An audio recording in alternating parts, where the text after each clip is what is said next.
Halo Sobat Pelur, setelah beribu-ribu purnama saya tidak upload video, maka kali ini saya kembali lagi mereview sebuah film action berjudul Furious yang dibintangi oleh Joe Taslim dan Yayan Ruhian. Bagaimana jalan ceritanya? Gaskanlah. Alur cerita berpusat di kawasan Asia Tenggara. Seorang jurnalis bernama Mattia dengan semangat menyelidiki jaringan perdagangan anak lokal yang terorganisir. Hingga pada suatu ketika, dia menemukan petunjuk di mana tempat anak-anak yang disandera itu. Seorang diri, Mattia gagah berani dengan bekal latihan bela diri semasa SMA, dia adu fisik dengan para penjaga. Awalnya dia bisa melawan, sekaligus menumbangkan beberapa penjaga. Tapi situasi semakin membuatnya tersudut ketika pemimpin sindikat yang bernama Pak Lung muncul bersama tangan kanannya bernama Tak, yang tak lain dan tak bukan dialah Yayan Ruhian, sang algojo yang paling segani di kampungnya. Mattia yang sudah kelelahan hanya pasrah saat dirinya dihabisi oleh Tak dengan panahnya.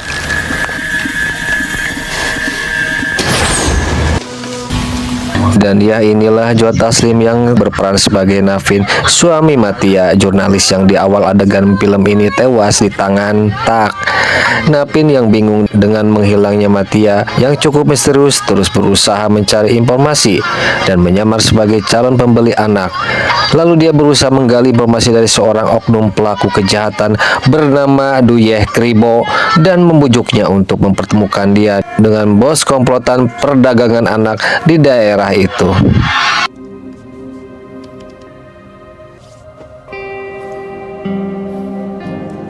Cerita beralih ke sosok pria bernama Wei, seorang ayah tanpa istri yang bisu dan berprofesi sebagai seorang pedagang. Saat itu dia dikunjungi oleh putrinya bernama Raini.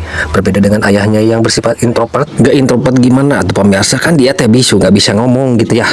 Raini justru senang memvideokan segala aktivitasnya untuk diupload ke media sosial seperti kebanyakan anak remaja zaman sekarang. Suatu ketika saat keduanya sedang pergi ke salon, Raini marah karena ayahnya tidak mau diajak untuk kembali ke asalnya di kampung. Raini pun meninggalkan Wei yang bengong membiarkan anaknya pergi. Saat Raini berjalan, tiba-tiba ada seorang anak laki-laki, sebut saja namanya Badru, yang meminta tolong sesuatu dan mengajak Raini untuk ikut bersamanya. Tanpa curiga dan sedikit polos, Raini mengikuti Badru. Saat sampai di suatu tempat, tiba-tiba dia ditangkap oleh dua orang yang berpura-pura sebagai petugas pemungut sampah. Ternyata Badru dijadikan umpan oleh sindikat perdagangan anak untuk menculik korban lainnya. Rani pun dimasukkan ke dalam truk dan dibawa pergi. Pelaku penculikan itu adalah Duyeh Kribo dan pria botak bertubuh besar. Di sisi lain, Wei yang khawatir mulai merasakan ada sesuatu yang buruk menimpa putrinya. Sekilas dia mendengar teriakan putrinya di kejauhan dan menduga anaknya telah diculik oleh orang asing. Dengan panik dia berlari sekuat tenaga mengejar mobil penculik tersebut. Wei bukanlah pria biasa dengan kekuatan di atas rata-rata. Dia bisa menyusul mobil dan bertarung dengan Duyeh Kribo dan si botak. Pertarungan berlangsung seru di mana Wei harus berhadapan dengan si botak yang mempunyai tenaga luar biasa besar dan tahan dengan pukulan.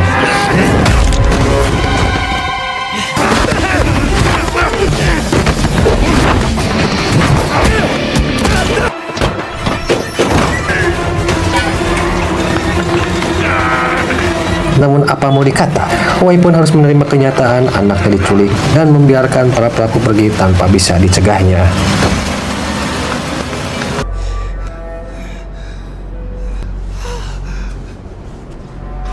Lalu Wei dengan keadaan babak belur segera mendatangi kantor polisi dan segera menuliskan laporan penculikan putrinya. Awalnya Wei sempat marah karena salah seorang polisi menyuruhnya untuk menunggu, sedangkan dia sedang buru-buru dan sangat mendesak sekali karena menyangkut keselamatan putrinya. Karena desakan itu, salah seorang perwira polisi meresponnya dan segera bertindak. Namun seorang oknum kepala polisi muncul dan menolak laporan Wei yang dinilainya belum cukup dan lengkap sehingga tidak ada kewajiban polisi untuk menindaklanjuti laporannya. Tak mau buang waktu, dia pun balik kanan pergi dari kantor polisi. Sekilas dia melihat begitu banyak laporan-laporan anak kasus hilang yang terpampang di dinding.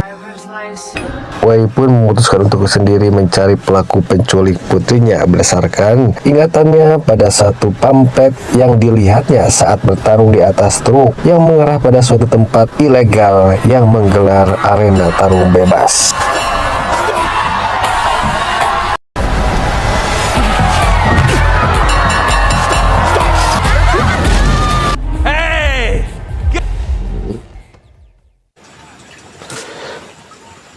Di hari yang sama, Napin juga sedang berada di klub itu.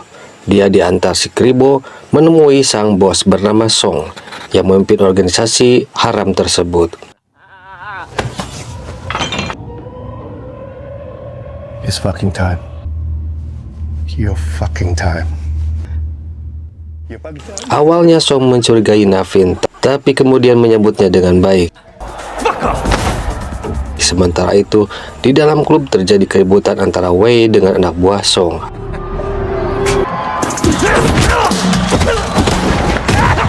Hal itu membuat Song marah dan menuduh Napin yang membawa masalah. Lalu dia pergi sambil menyuruh anak buahnya meringkus Napin. Kekacauan pun pecah. Napin sibuk berkelahi, begitupun Wei asik menghajar anak buah Song di dalam klub.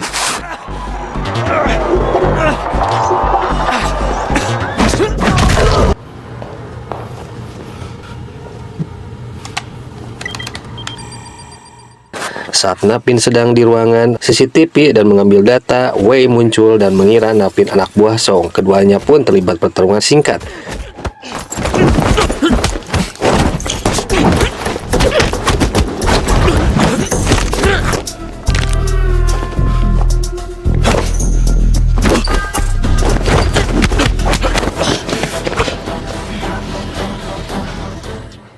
Sampai Napin melihat foto Raini yang dibawa Wei, ia pun sadar mereka di pihak yang sama. Keduanya pun pergi bersama dan Napin membawa flash yang berisi bukti-bukti penting. But I can show you what's on it. Di tempat lain, Song menghukum si Duyeh Kribo karena dituduh sebagai biang kerok kekacauan. Dengan brutal, Song membekukan si Kribo hidup-hidup di dalam balok es. What are you doing? There could be 100 guys in there. Kembali lagi ke Wei dan Napin yang telah memeriksa rekaman dari klub. Mereka menyusup ke sebuah pabrik es yang dimiliki Song. Mereka menghabisi dan melumpuhkan anak buah Song satu persatu, hingga akhirnya berhadapan langsung dengan Song dan si botak. Father says no.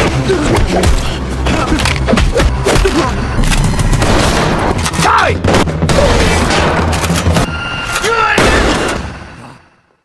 Wei nampak terdesak karena ditembaki terus oleh Song, sementara Navin pun harus bekerja keras menghadapi si botak yang kuat dan lincah.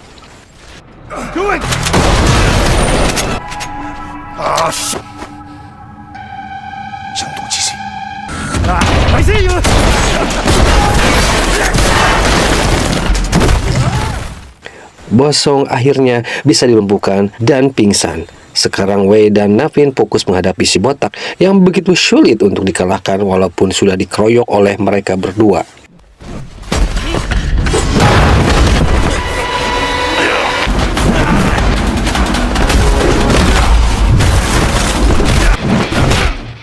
Tapi akhirnya mereka berdua bisa membuat si botak tumbang setelah bertarung dengan susah payah dan babak belur.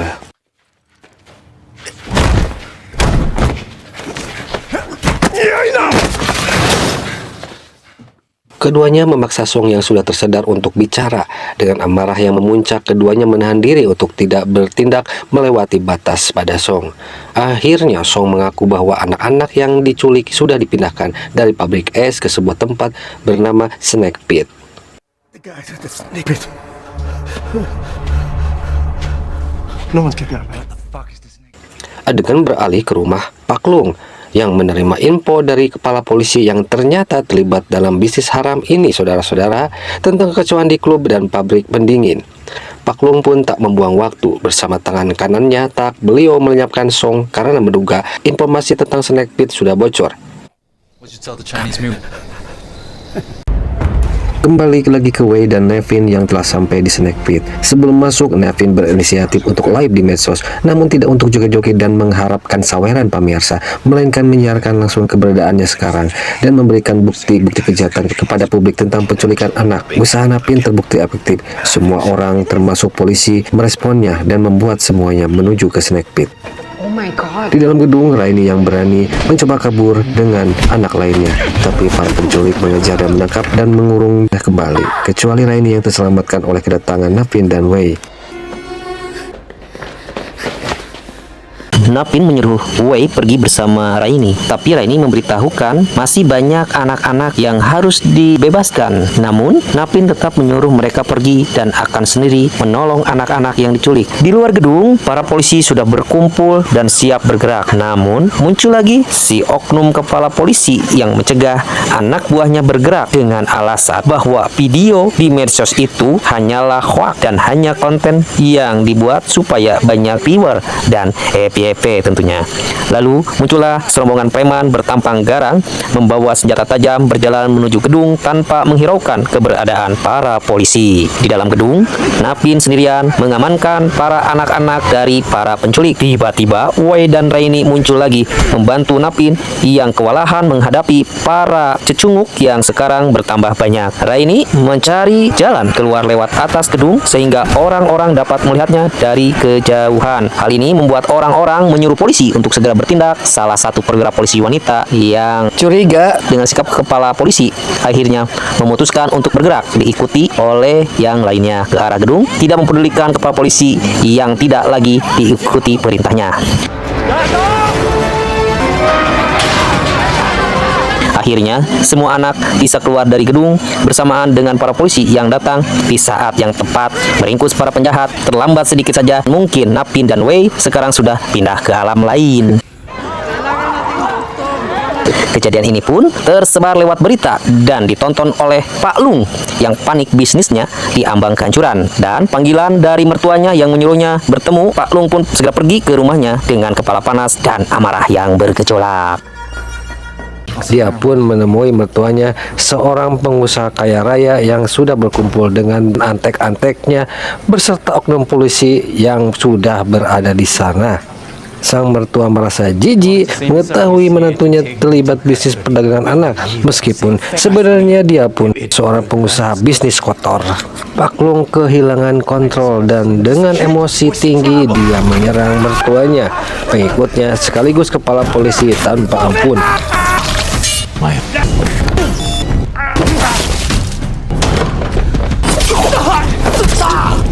Tragisnya, akibat gelap mata, Pak Lung tidak sengaja menusuk istrinya yang sedang hamil. Hal inilah membuat hancur Pak Lung dan menjadikan dendam sebagai satu-satunya tujuannya, yaitu menghabisi biang kerok semuanya, yaitu Wei dan Nevin. Di kantor polisi, Wei dan Nevin berada di sel yang sama. Sementara itu, Raini dan Badru masih berada di perlindungan polisi. I hope she can. Today.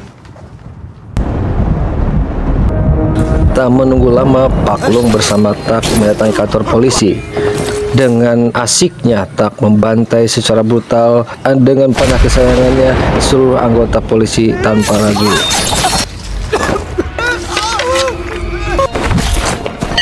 Keributan di dalam kantor polisi membuat Wei dan Nevin memaksa keluar dari sel dan berhasil bertemu dengan Rani dan Badru. Namun Pak Lung menghadangnya dan Tak sempat membuat terluka kaki Raini yang terkena panahnya. Selanjutnya bisa ditebak pertarungan adu fisik berlangsung di antara keempat pria ini.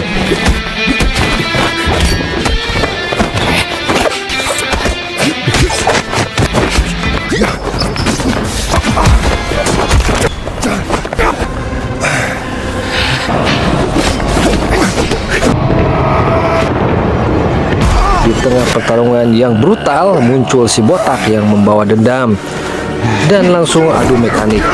Pertarungan unik terjadi karena berlangsung segitiga di mana ketiganya saling menjatuhkan satu sama lain.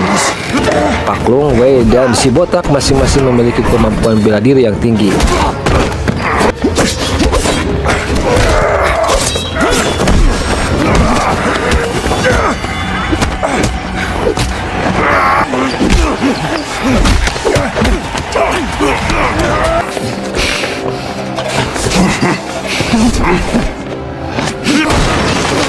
Sementara itu Napin dan Tak bertarung secara terpisah, baku hantam saling hajar, apapun dilakukan yang penting lawan roboh. That's their fault. Come on. Napin berada pada kondisi yang parah, namun dia menolak menyerah. Dengan sisa-sisa perlawanan, Napin melukai leher Tak dan membuat Tak tewas. Mengenaskan.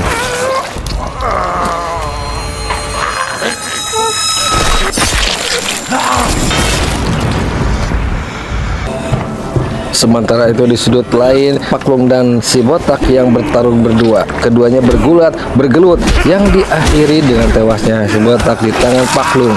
Paklung tambah liar dan mau menangkap Raini dan Badru, tapi dihalau oleh Wei yang mendorong dirinya sendiri bersama Paklung keluar jendela dan terhempas ke bawah. Keduanya pun jatuh, lalu bertarung lagi dan lagi di tengah hujan deras.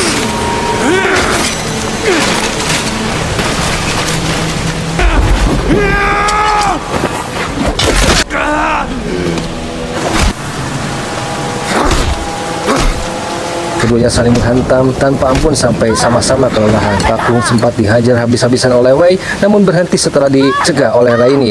Tapi naasnya saat lengah, giliran Paklung yang menghajar Wei hingga pingsan tak berdaya lagi.